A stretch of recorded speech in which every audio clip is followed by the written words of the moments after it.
Assalamualaikum warahmatullahi wabarakatuh. Sahabat Nun Podcast dimanapun Anda berada, sore hari ini kita di Pantai Lasiana, Kota Kupang tepatnya. Dan Nun Podcast kehadiran tamu yang sangat luar biasa dan takzim kita luar biasa dari Nun Podcast buat tamu-tamu kita dari PBNU. Ada Wakil Sekjen PBNU, Kiai Haji Amir Ma'ruf. Selaku sore. Ya, selamat sore. Salam sehat Kiai, dan didampingi oleh Kiai Hudollah Ridwan. Assalamualaikum. Ya, dan Kiai Mahmudi. Kiai Mahmudi. Jadi sahabat Nun Podcast, bincang-bincang santai kita sore hari ini mengambil tema mengenai kebangsaan. Nah, bagaimana mengenai kebangsaan? Kebangsaan untuk diketahui ya Bayai sangat diterapkan di Nusa Tenggara Timur ini, sangat nilai keberagaman, nilai toleransi selalu diterapkan di sini, dan keberagaman dan kebangsaan itu menjadi titik poin kita dalam diskusi kita di sore hari ini. Nah, kami ingin mendapatkan sedikit gambaran dari Kiai, Wakil Sekjen PBNU selaku Koordinator Nasional juga PDP KPNU, bagaimana dengan kegiatan-kegiatan pengkaderan yang dilakukan kurang lebih sudah 3 hari di sini, dan bagaimana melihat Kota Kupang kurang lebih 3 hari dalam kasat matanya Pak Kiai. Disilakan Pak Kiai. Ya, terima kasih sahabat saya Pak Yanto Minggili. Ya Pak Kiai. Dan selamat sore buat sahabat-sahabat pemirsa Nun Podcast Pak Kiai. Ya. Selamat sore, selamat bertemu dengan kami teman-teman dari NU. Ya.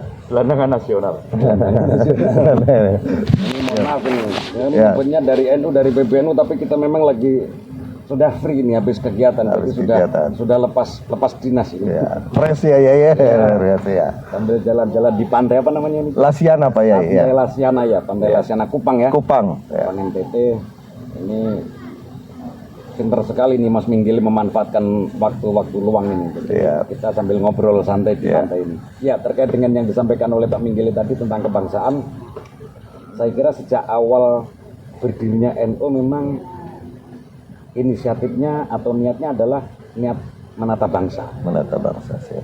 Jadi sejak dari awal dulu sudah para muassis Nahdlatul Ulama itu sudah berada dalam kesadaran penuh bahwa bangsa ini terdiri dari berbagai macam suku bangsa, terdiri dari berbagai macam agama, dan beliau-beliau memang sudah meniatkan diri untuk menjadikan negara ini sebagai rumah bersama. Rumah bersama. Ya. Karenanya memang dalam konteks ini maka tidak heran kalau kiai-kiai dan wabil khusus para pendahulu-pendahulu kita, para kiai-kiai Nahdlatul Ulama ini memang terlibat penuh dalam proses mengawal kemerdekaan, mengusir penjajah, dan selanjutnya menjaga sebuah bangsa yang kemudian dasar negaranya ini adalah Pancasila, ini adalah sebagai sebuah rumah bersama. Karenanya bagi NU ini adalah bentuk final, di mana Pancasila sebagai dasar negara ini adalah bentuk final yang memang memungkinkan seluruh anak-anak bangsa dari berbagai macam suku, agama, bahasanya macam-macam, pulau-pulau, terlebih kami 3 hari ini menikmati indahnya NTT. Ini betul-betul sangat-sangat pas dengan apa yang diinisiatifkan oleh pendahulu-pendahulu kita, bahwa sekali lagi NU ini berdiri dengan semangat kebangsaan, tetapi rohnya sebenarnya dari roh keberagamaan. Karenanya sebenarnya kalau ada pemisahan NU itu nasionalis religius, ini sebenarnya saya kurang sepakat sebenarnya. Karena nasionalisme NU itu berdasarkan religiusitas. Begitupun religiusitasnya NU itu ya berdasarkan nasionalisme. Karena kita menyadari kita ini adalah orang Indonesia yang beragama Islam.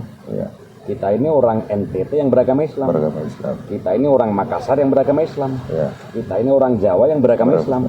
Bukan orang Islam yang tinggal di Jawa, bukan orang Islam yang di NTT. Sampai itu saya kira ini. Poin pokoknya saya kira itu Pak Minggili. Baik, terima kasih ya Pak Yai. Untuk diketahui Pancasila dicetuskan juga di Nusa Tenggara Timur Pak Yai. Tepatnya di daerah ND oleh Bung Karno, diasingkan ke ND. Jadi untuk bicara keberagaman, nasionalisme dan kebangsaan, NTT sudah menjadi mulai dari start poinnya dari NTT. Nah, sekarang kita dengar juga dari Pak Kiai yang sudah ada tanggapan. Silakan. Bahwa paham kebangsaan yang dijaga oleh Nahdlatul Ulama itu adalah melihat bahwa agar supaya perbedaan-perbedaan itu bisa menghasilkan suatu karya. Seperti sepatu ini kan kanan sama kiri. Realitas kebangsaan itu bagaimana bukan menyatukan yang berbeda jadi satu, tapi bagaimana mensinergikan antara kanan dan kiri sehingga kemudian bisa dibuat berjalan. Nah kalau kemudian disatukan, nggak akan bisa jalan itu. Sepakat itu. Jadi kebangsaan kita itu tidak menafikan perbedaan, tapi bagaimana mengorganisasikan perbedaan itu menjadi kesatuan. Makanya paham kanan dan kiri. Kanan juga merusak, kiri dan merusak. Sebenarnya kanan dan kiri nggak perlu dirisaukan, asalkan dipaham tengahnya NU kebangsaan ini mengordes antara kanan dan kiri sehingga tetap kita maju bersama dalam menggapai peradaban yang baru. Persoalannya kan sekarang ini sedang menjamur atau sedang terjadi proses entah itu secara alamiah atau rekayasa di mana semua pihak itu akan ditarik ke arah yang sama sehingga yang tinggi harus secara terpaksa menurunkan ketinggiannya dosisnya, yang rendah harus secara terpaksa juga meningkatkan dosisnya. Padahal sebenarnya kalau kita lihat dari keberagamaan yang setara itu kan masing-masing harus jelas dulu. Nah sekarang kita ini sedang semuanya dibikin tidak jelas atau semuanya mengarah ke arah yang tidak jelas. Harus jelas Islam yang kita pakai itu Islam yang seperti apa harus jelas sehingga kita tahu betul mana kanan, mana kiri. Kita tahu betul mana depan, mana belakang, tahu betul mana yang atas, mana yang bawah. Kita tidak enak juga, tidak bisa juga pakai sepatu di mana yang harusnya di atas terus kita taruh di bawah.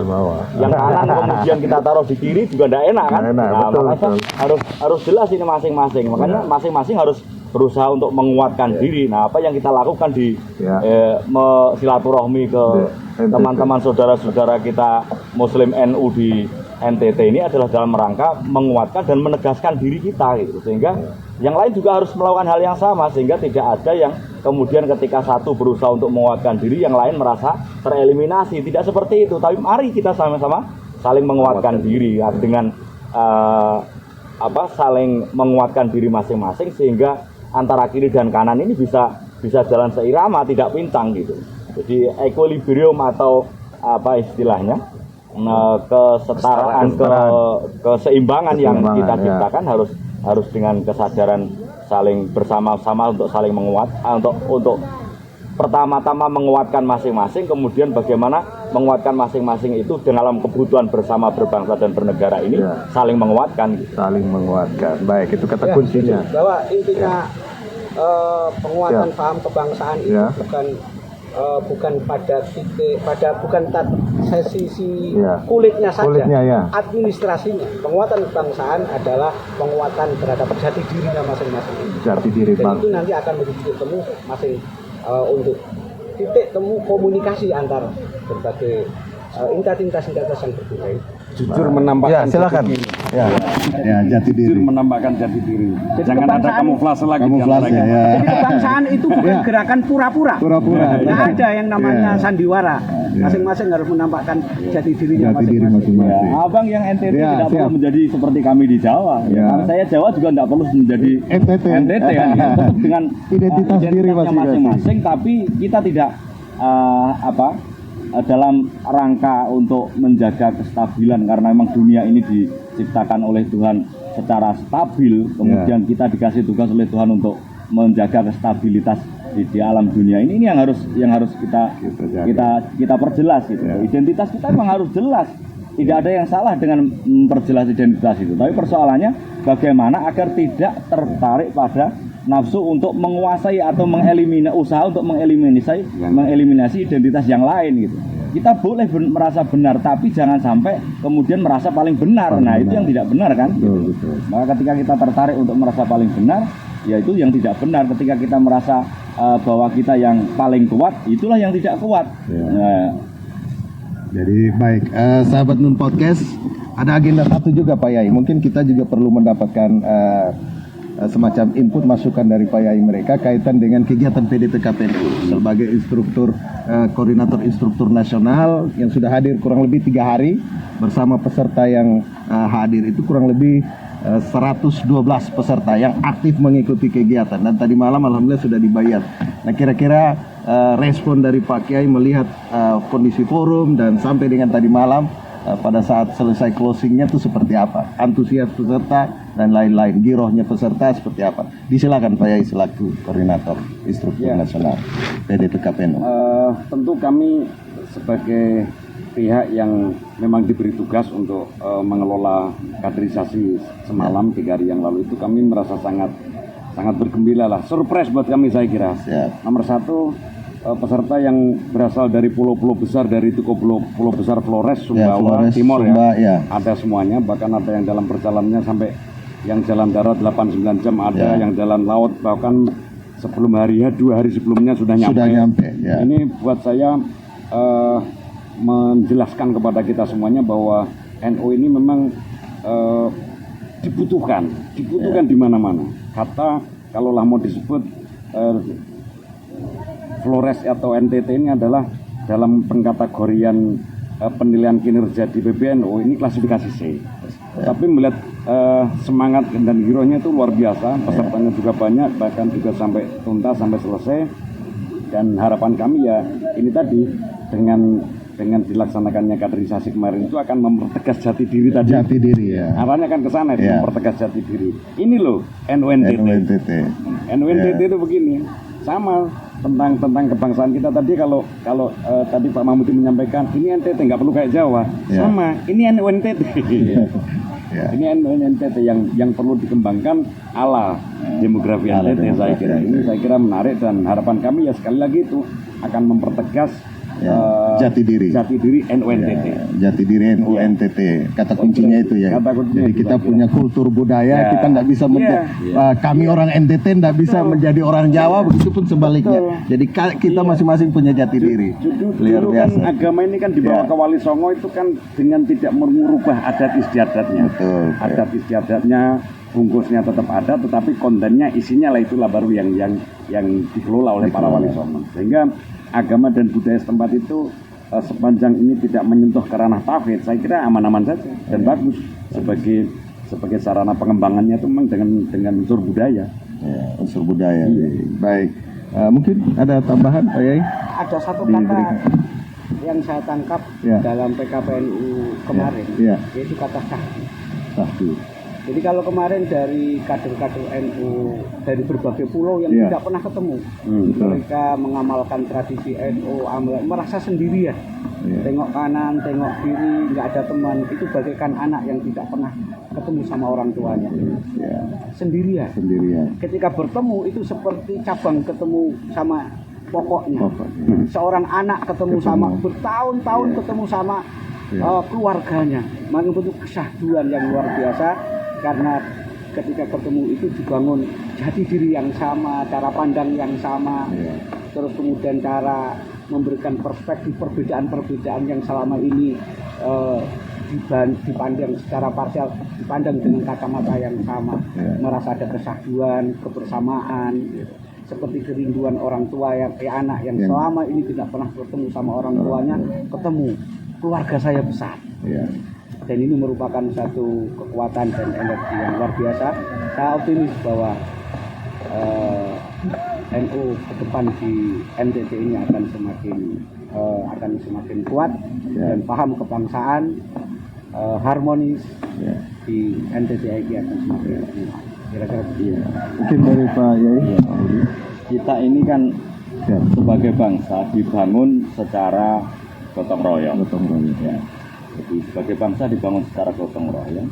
Agama kita, keyakinan kita, rumah besar kita, NU, Islam juga dibangun secara gotong royong. NU dibangun secara gotong royong. Kemudian apa yang kita lakukan di sini kemarin membangun mimpi bersama itu adalah dalam upaya untuk saling menguatkan. Bagaimana proses gotong royong itu bisa terjadi.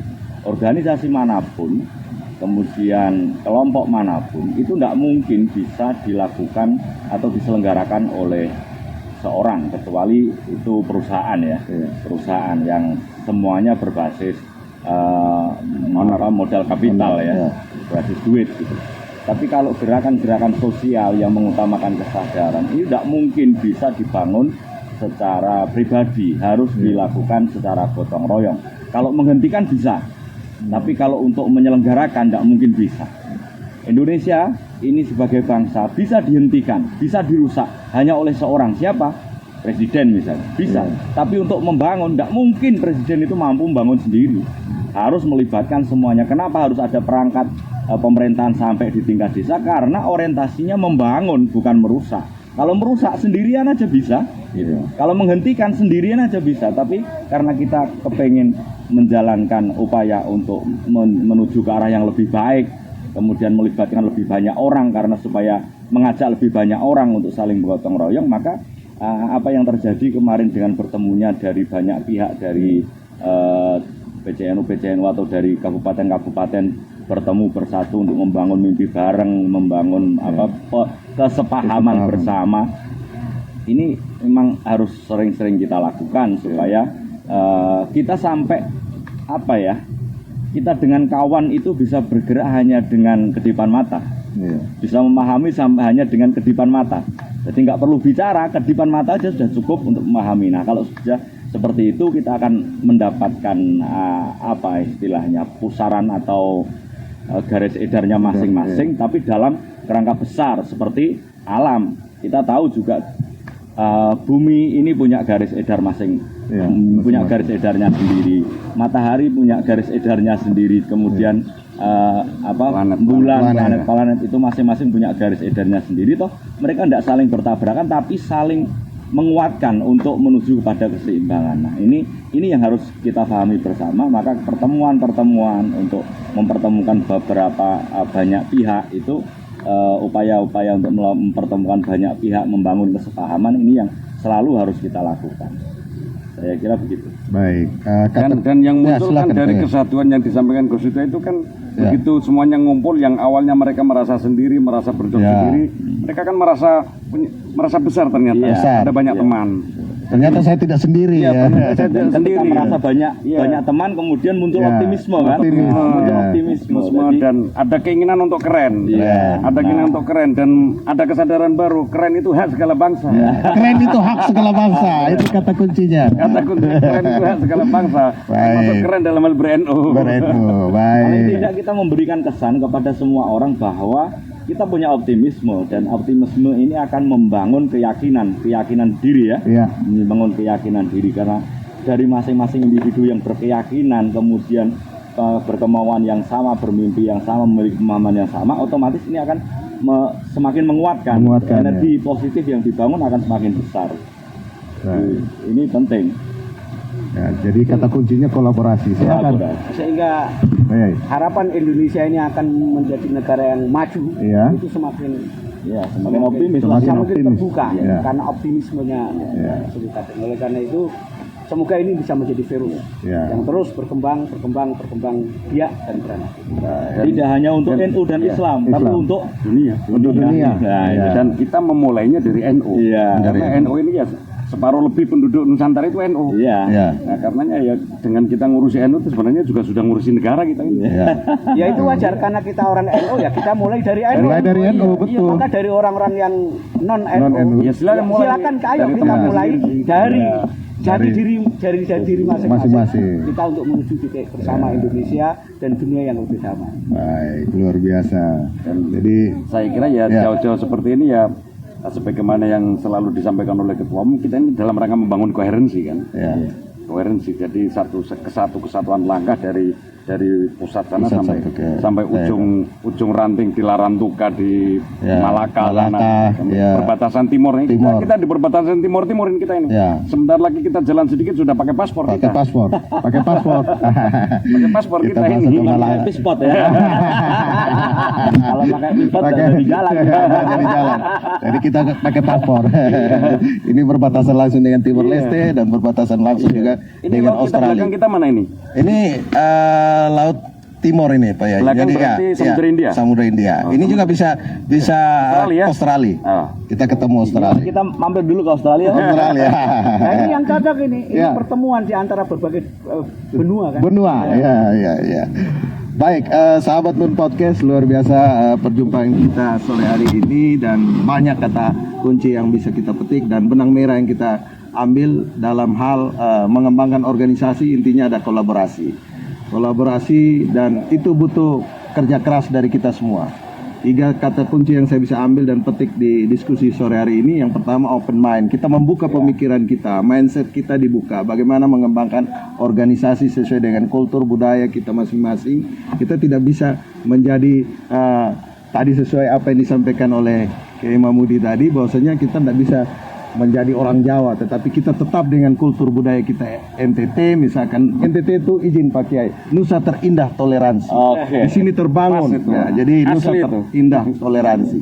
Banyak beragam suku dan bangsa di sini dan Islam di sini ya kurang lebih 20% Pak Kiai.